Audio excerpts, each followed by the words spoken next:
Hey everyone, welcome to this week's edition of Title Scoop. So we are continuing our talk on money. This week we're going to focus a little bit more on protecting the money.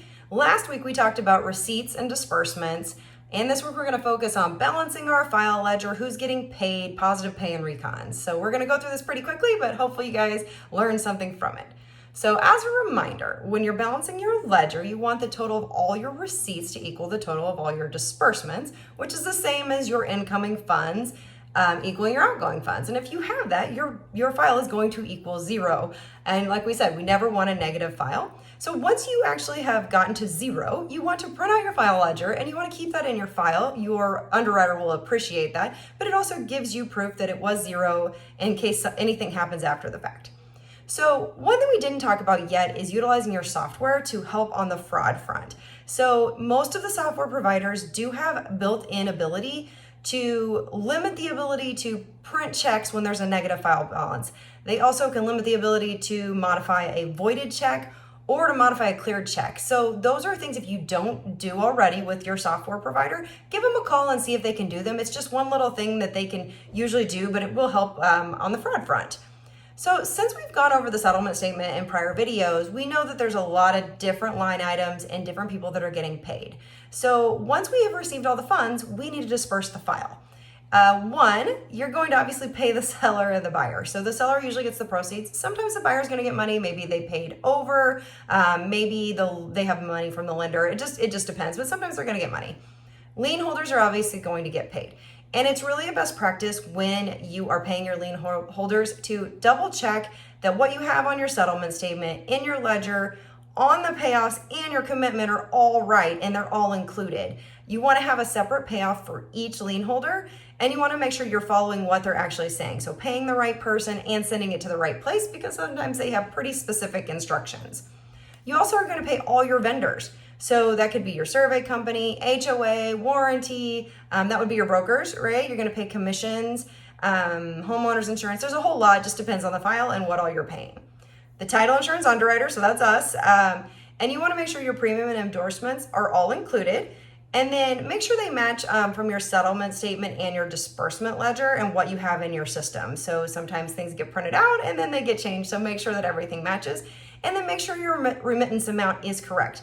Now, that can obviously vary depending on the state you're in, and it also depending on your underwriter. Hopefully you're writing everything on Agents National, but if you're not, make sure you do have your right remittance amount. And then last but not least, you guys get paid. So the title company actually gets to write a check to themselves. And that could be for a variety of fees. Again, really depends on where you're at. So you might get closing fees, you might get title fees, exam fees, search fees, miscellaneous fees, just depends where you're at and what those fees are. So let's talk positive pay. If you've never heard of positive pay, that's okay. Talk to the person who does your accounting and they'll be very familiar likely. But if you haven't heard of it, it's really a best practice that we recommend for all agents. And positive pay is an automatic fraud detection tool that's usually offered by your bank.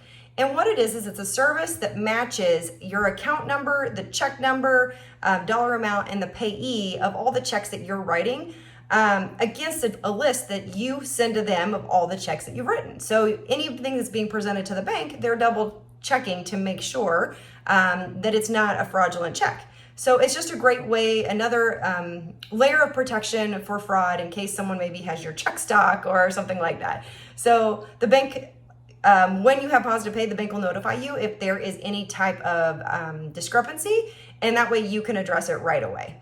So the only thing, like I said, it is a great way to prevent fraud. The one thing that you kind of run into sometimes it can be an issue is more of a process issue where maybe you forgot to send the digital copies and the bank rejects the check, doesn't let it go through because they don't have that. And again, that's usually a process thing that can be fixed pretty easily. All right, so the last thing we're going to talk about really quickly is recons. So most of the time you're going to do a daily reconciliation of your escrow account. That's checking your prior day's receipts and disbursements to make sure they all match. And if they don't, and you have any issues where things are out of balance, then you're going to address that immediately. Also best practice to really look at your ops account, but again, that's a different issue. Also monthly, you want to do a three-way reconciliation, and that's going to be your escrow trial balance, your book balance, and your reconciled bank statement. Again, if you don't do this regularly, talk to your accounting person. They probably will be very happy to talk to you about three-way recons. Again, if all three parts don't match, you need to address it and investigate it so it can be corrected. All right, best practices around recons, and we're done for the day. 1, keep segregations of duties. So have this be someone completely different. Make sure reconciliation is done by someone who's a non-account signer. So not your escrow officer who does all your closings, someone who actually is not doing the closings every day. And then last, it's always good practice to have a manager review those recons and make sure they don't see anything that's kind of out of line or doesn't look right. That way too, you want to keep a copy of these. Your underwriter's going to want to see them and they're probably going to request them regularly. But otherwise, we are done, I think, with escrow. So next week, we'll talk about something new in title, and we will see you guys all next week.